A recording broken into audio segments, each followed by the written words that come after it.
અમેરિકામાં Jeffrey Epstein case સાથે જોડાયેલા દસ્તાવેજોને લઈને વિવાદ વધુ ગાઢ બન્યો છે। અમેરિકાના યુએસ ડિપાર્ટમેન્ટ ઓફ જસ્ટિસે એ તસવીરને ફરીથી જાહેર કરી છે, જેમાં અમેરિકી રાષ્ટ્રપતિ ડોનાલ્ડ ટ્રમ્પ દેખાય છે। આ તસવીર એપ્સ્ટીન ફાઇલ્સના તાજેતરના બેચમાંથી અચાનક હટાવી દેવામાં આવી હતી, જેના કારણે અમેરિકાના રાજકારણમાં ખળભળાટ મચી ગયો છે। સોશિયલ મીડિયા પર પણ ભારે નારાજગી જોવા મળી। જે તસવીરને હટાવવામાં આવી એ એક દસ્તાવેજનો ભાગ હતી, જેમાં જેફરી એપ્સ્ટીનનું ડેસ્ક દેખાય છે। આ જ ફ્રેમમાં બે તસવીરો હતી। એકમાં ટ્રમ્પ અનેક મહિલાઓ સાથે ઊભેલા નજરે પડે છે, જ્યારે બીજી તસવીરમાં ટ્રમ્પ તેમની પત્ની મેલાનિયા, ગિસલેન મેક્સવેલ અને જેફરી એપ્સ્ટીન સાથે દેખાય છે। આ જ દસ્તાવેજમાં પૂર્વ અમેરિકી રાષ્ટ્રપતિ બિલ ક્લિન્ટન અને ત્યાં સુધી પોપ જ્હોન પોલ દ્વિતીય સાથે એપ્સ્ટીનની તસવીરો પણ સામેલ હતી। સવાલ થઈ રહ્યો છે કે કેમ હટાવવામાં આવ્યો હતો ફોટો।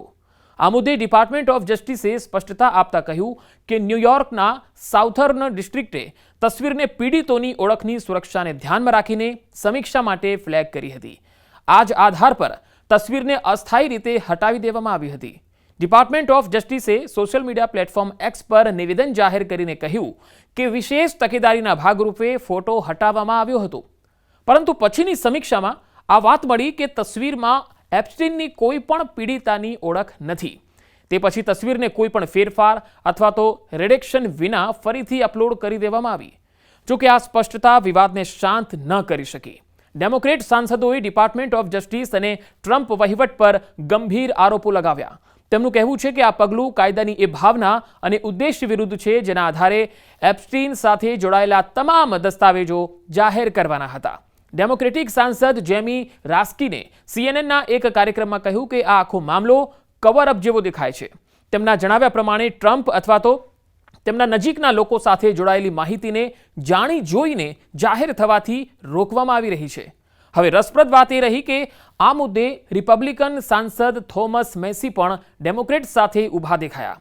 તેમણે કહ્યું કે કાયદાની આત્માનું ઉલ્લંઘન કરવામાં આવી રહ્યું છે અને જ્યાં સુધી પીડિતો સંતુષ્ટ નહીં થાય તે પણ સંતુષ્ટ નહીં થાય।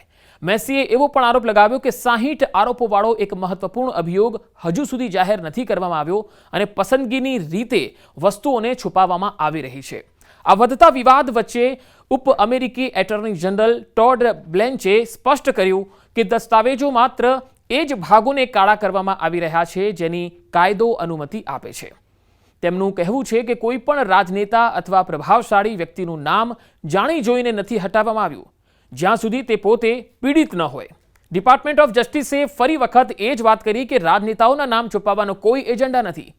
ધ ન્યૂયોર્ક ટાઈમ્સની પ્રારંભિક સમીક્ષા પ્રમાણે એપ્સ્ટીન ફાઇલ્સમાં ટ્રમ્પનું નામ ખૂબ જ ઓછા સ્થળોએ આવે છે। જોકે એ પણ સાચું છે કે ટ્રમ્પ અને એપ્સ્ટીન 1990ના દાયકામાં નજીકના સામાજિક સંબંધોમાં હતા। સાથે જ ટ્રમ્પ તરફથી ફાઇલ્સ જાહેર કરવાની વાતને લઈને શરૂઆતમાં જે ખચકાટ વ્યક્ત કર્યો હતો, તેણે શંકા કુશંકાઓને વધુ ગાઢ બનાવી।